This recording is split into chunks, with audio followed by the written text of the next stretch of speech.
रंजना कभी ब्रश नहीं करती थी। उसे कितनी बार उसके माँ बाप ने डांटा, लेकिन उसका कोई असर उस पर होता ही नहीं था, जिस कारण से उसके दांत पीले पीले हो जाते हैं। शादी के बाद अरे बहू, वैसे तो तुझ में कोई कमी नहीं है, पर तेरे दांत इतने पीले कैसे हैं बेटा? कैसे मतलब? कोई सर्जरी थोड़ी ना कराइए। वो तो क्या नाम, मैं ब्रश नहीं करती थी तो पीले हो गए। अब क्या करूं? आप कहें तो लाल करवा लूं या फिर काले? यार ये क्या है, क्यों माँ से लड़ रही हो? लड़ रही हूँ? अरे मैं लड़ रही हूँ या ये बोल रही है कि दांत पीले हैं, पीले। अरे तपस्या थोड़ी ना की है इन्हें पीले करने के लिए। बकायदा ब्रश नहीं किया है 20 साल तक, तब जाकर। छी, कैसी बात कर रही हो? ये उस वक्त तो पीले नहीं थे जब हम लोग तुम्हें देखने आए थे। अरे तब साफ करवा लिया होगा डेंटिस्ट के पास जाकर। अब देखो कैसे पीले पीले लग रहे हैं। रंजना सास की तरफ गुस्से से देखती है। फिर शुरू हो गई पीले पीले पीले। अरे पीले तो तब भी थे जब मेरे हाथ का रसगुल्ला उड़ा उड़ा कर खा रही थी और बोल रही थी, लड़की नहीं गुणों का खजाना दे रहे भाई साहब आप। खैर, अब वो लोग करते भी तो क्या करते, पीले दांत वाली बहू पल्ले पड़ी थी तो झेलना तो था ही। एक दिन कीर्तन में रंजना गाना गा रही थी। अरे कमला बहन, माँ का द्वार है, यहाँ तो सब शुद्ध होकर आते हैं, फिर अपनी बहू को ब्रश भी नहीं करवाती तुम। दूर से पीले पीले दांत भक्ति में बाधा उत्पन्न कर रहे हैं। अरे कोई 2 साल के बच्चे थोड़ी ना लेकर आई हूँ मैं बहू बनाकर। अच्छी खासी लड़की है, अरे कैसे करवाऊं ब्रश? ये तो उसे खुद करना चाहिए ना। अब माँ बाप तो इसके जैसे तैसे निपटा दिए, ये नहीं सोचा कि सास कैसे संभालेगी। सास बहू को लेकर घर आ जाती है, लेकिन सोच लेती है कि अब इसे लेकर कहीं नहीं जाएगी। अगले रोज बहू कहती है, अरे क्या हो गया, मंदिर नहीं जाना क्या? कीर्तन का वक्त हो रहा है। मेरी मधुर वाणी से कान्हा जी जागते हैं और सोते हैं। आप तो जानती है ना उनकी भक्ति में कितना मन लगता है मेरा। वो क्या है ना, तबीयत ठीक नहीं लग रही है मेरी, आराम करूंगी मैं। तबीयत ठीक नहीं लग रही? अभी तो मिथुन के गाने पर नाच रही थी आप, और अब बोल रही है कि तबीयत ठीक नहीं लग रही। अरे भक्ति में मन लगा लो सासू माँ, ऊपर जाना है, क्या मुंह दिखाओगी आप? हाँ? सास को बहू की बात पर गुस्सा आ जाता है। मैं क्या मुंह दिखाऊंगी, इसकी चिंता तो ना कर, समझी? अपने मुंह की चिंता कर, जो ये पीले पीले दांत लेकर हर जगह पहुंच जाती है। पता है लोग कितना मजाक बनाते हैं। ना जी ना, मैं नहीं जाना कहीं तेरे साथ। तो ये बात है।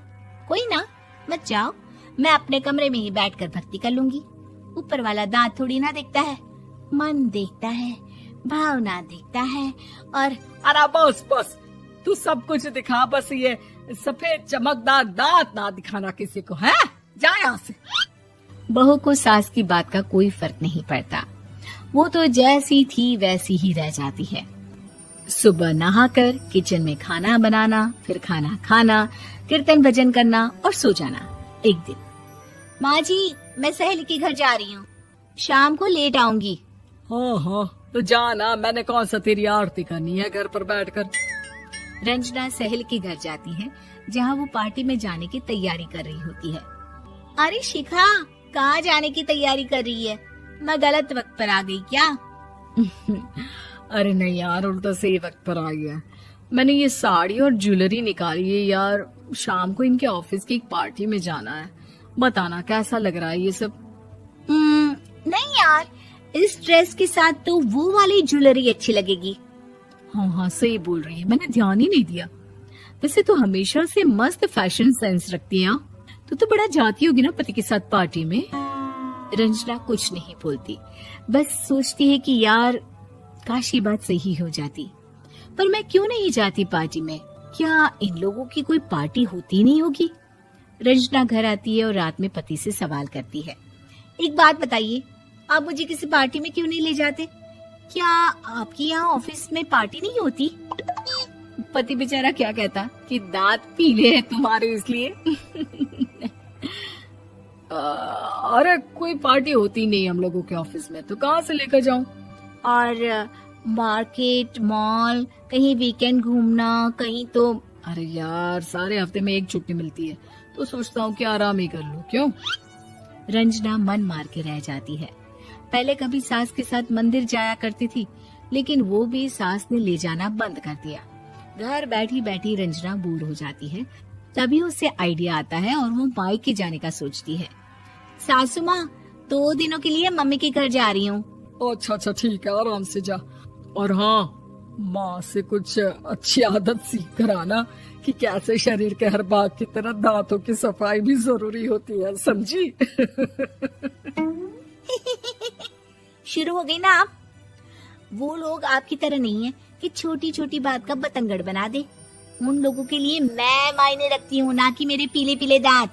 रंजना माँ को बिना बताए उन लोगों को सरप्राइज देती है, लेकिन जैसे ही वो दरवाजे पर पहुँचती है, अंदर देखती है कि घर वाले कहीं जा रहे होते हैं। अब माँ, काश रंजना दीदी के दांतों वाली प्रॉब्लम नहीं होती, तो वो भी हम लोगों के साथ चलती ना बुआ जी की बेटी की शादी में। हाँ बेटा, लेकिन अब उसे कौन समझाए कि उसको उसके पीले दांत नहीं दिखते, लेकिन उसके आसपास के लोगों को कितना एम्बैरेसिंग फील कराते हैं। मुझे तो कितनी बार उसके स्कूल की टीचर ने शिकायत की कि उसके साथ कोई लड़की बैठना भी नहीं चाहती, और ना ही कॉलेज में कोई उससे बात करना चाहता था। लेकिन पता नहीं क्यों उसे ये बात समझ में ही नहीं आती। कोई कमी नहीं है उस लड़की में, बस यही कि दांत पीले हैं। वो तो भला हो जीजा जी और उनकी माँ का, जो दीदी को जैसी है वैसे ही रखा हुआ है। रंजना को अपने घर वालों की बात सुनकर बहुत दुख होता है। वो सोचती है कि वो क्या करे, लेकिन फिर वो सीधा डेंटिस्ट के पास जाती है, अपने दांत चमकाती है और कसम खाती है कि वो रोज ब्रश करेगी। अरे क्या हो गया? तुम तो 2 दिनों के लिए गई थी ना, पर कोई ना, अच्छा है, चलो आ गई तो। रंजना सास के सामने आकर खड़ी हो जाती है और पूरी स्माइल करती है, उसके चमकदार दांतों को दिखाती हुई। हैं? चले मंदिर?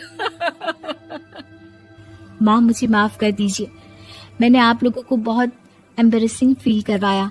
मैं आज से रोज ब्रश करूंगी।